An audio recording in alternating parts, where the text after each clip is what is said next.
सातारा जिल्ह्यातील आजच्या top 10 news दिनांक 22 March 2026 powered by ambition science academy Satara. शिवसेनेचा मावळा भिडला, लढला पण झुकला नाही। दडपशाही समोर न झुकणारा डवया नेता। सातारा शंभूराज देसाई यांची आक्रमक भूमिका। सातारा जिल्हा परिषद अध्यक्ष उपाध्यक्ष निवडणुकीला अखेर वादाचे गालबोट लागले आहे। या निवडणुकीदरम्यान भाजपकडून जिल्हा प्रशासनाने पोलीस यंत्रणेचा वापर करून दडपशाही करण्यात आल्याच्या आरोपांच्या पार्श्वभूमीवर जिल्ह्याचे पालकमंत्री शंभूराज देसाई यांनी न झुकता ठामपणे उभे राहत लोकशाहीच्या रक्षणासाठी संघर्ष केल्याचे चित्र पाहायला मिळाले। ही केवळ निवडणूक नाही तर लोकशाही वाचवण्याची लढाई आहे। सत्तेचा गैरवापर करून लोकशाहीतील अधिकारांवर दगा आणणाऱ्यांना आम्ही ठामपणे उत्तर देऊ। तसेच ही सुरुवात भाजपाने केली आहे। या दडपशाहीचा शेवट शिवसेना आणि राष्ट्रवादी काँग्रेस मिळून करतील असा गंभीर इशाराही नामदार शंभूराज देसाई यांनी दिला। अपहरणाचा बनाव, पोलिसांचा माज आणि सत्तेचा खेळ उघड। साताऱ्यात लोकशाहीचा गळा घोटला। भाजप विरुद्ध राष्ट्रवादी शिवसेना संघर्षात प्रशासनाचा हस्तक्षेप। सातारा जिल्हा परिषद अध्यक्ष उपाध्यक्ष निवडणुकीदरम्यान उघड झालेला अपहरणाचा कथित बनाव, राष्ट्रवादी काँग्रेसचे सदस्य अनिल देसाई व संदीप मांडे यांच्यावर पोलिसांकडून झालेली मारहाण, तसेच रुग्णालयातील मांडवे यांनी दिलेली धमकीची वागणूक या सर्व प्रकारांनी जिल्ह्यातील राजकारण ढवळून निघाले आहे। सत्तेसाठी पोलीस यंत्रणेचा वापर करत विरोधी सदस्यांना अडवण्याचा प्रयत्न झाल्याचे चित्र समोर येत असून लोकशाही प्रक्रियेवर गंभीर प्रश्नचिन्ह निर्माण झाले आहे। या संपूर्ण प्रकरणात अपहरणाचा मुद्दा सर्वात संशयास्पद ठरला आहे। ज्यांच्या अपहरणाचा गुन्हा दाखल करण्यात आला ते बापूसाहेब स्वतः महाबळेश्वर पोलीस ठाण्यात हजर राहून माझे अपहरण झालेले नाही, मी मतदानाला येणार आहे असा स्पष्ट जबाब देत होते।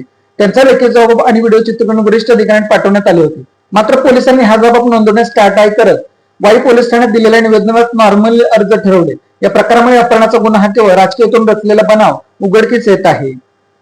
राजकारणावर जनतेची अस्वस्थता, मने हे तर लोकशाहीची हत्या। सातारा जिल्हा परिषद अध्यक्षपदाच्या निवडीवरून सातारा जिल्ह्यातील राजकारण सध्या चांगलेच तापले आहे। सोशल मीडियावर याबाबतची चर्चा रंगू लागली असून या घडामोडीवरून नेटकऱ्यांमधून संतापाच्या प्रतिक्रिया उमटत आहेत। सोशल मीडियावर सध्या लोकशाहीची हत्या या रक्ताने माखलेला स्लोगन मोठ्या प्रमाणात व्हायरल होत आहे। अनेकांनी आपल्या स्टेटस आणि डीपीवर हा स्लोगन लावून राजकीय परिस्थितीवर नाराजी व्यक्त केली आहे। विविध व्हॉट्सअप ग्रुपमध्ये हा स्लोगन मोठ्या प्रमाणात शेअर केला जात असून नेटकऱ्यांचा संताप स्पष्टपणे दिसून येत आहे। सातारा रोड रस्ता बनलाय मृत्यूचा सापळा। वॉटर स्टेशन नजीक तळेफाटा येथे क्रेनच्या धडकेत दहेगाव येथील दुचाकीस्वार ठार। सातारा रस्ता मृत्यूचा सापळा बनला आहे। येणाऱ्या काळात योग्य उपाययोजना न केल्यास रस्त्याच्या रुंदीकरण कामादरम्यान अनेक लोकांना अपघाताला सामोरे जावे लागणार आहे। याची प्रती काल झालेल्या अपघातातून मिळते।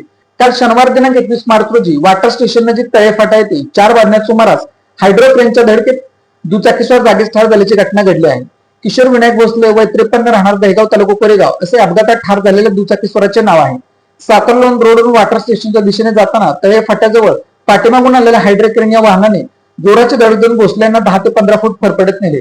या घटनेत किशोर भोसले हे जागीच ठार झाले। गॅस टंचाईने हॉटेल केटरिंग व्यवसाय अडचणीत। मध्य पूर्वेतील उद्योजन परिस्थितीचे पडसाद आता सातारा जिल्ह्यात उमटू लागले असून व्यावसायिक गॅस सिलेंडरच्या तीव्र टंचाईमुळे हॉटेल, रेस्टॉरंट आणि केटरिंग व्यवसाय मोठ्या प्रमाणात अडचणीत आला आहे। गॅस उपलब्ध नसल्याने अनेक केटरिंग व्यावसायिकांना लग्न सराईतील बुकिंग रद्द करण्याची वेळ आली आहे। परिणामी अनेक कुटुंबियांनी लग्न समारंभ लांबून टाकल्याचे चित्र जिल्ह्यात दिसून येत आहे।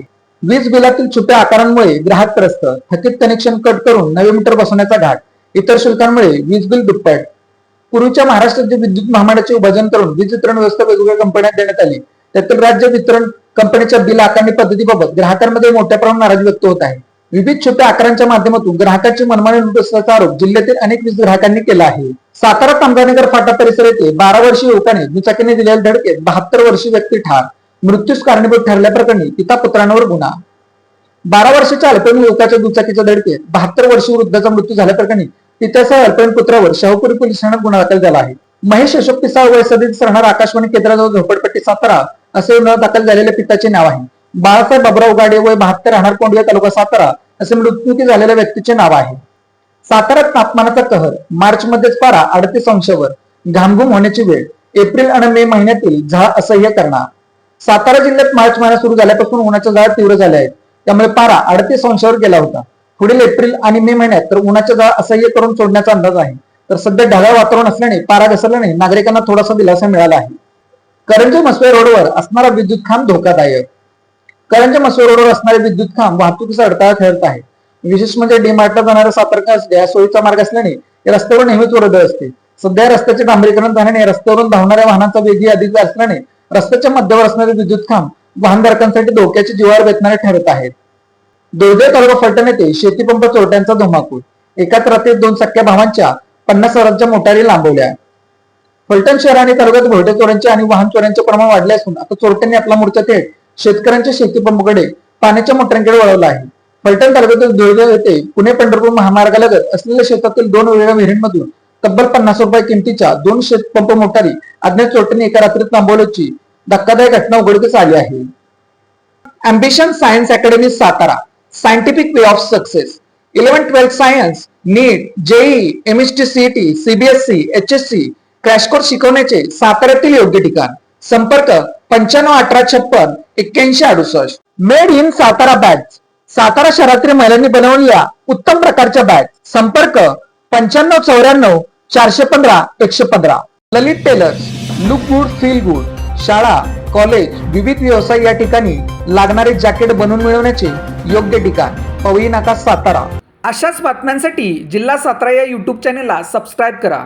व्हिडिओ आवडल्यास व्हिडिओ लाईक करा, व्हिडिओवर कमेंट करा आणि व्हिडिओ जास्तीत जास्त लोकांपर्यंत शेअर करा.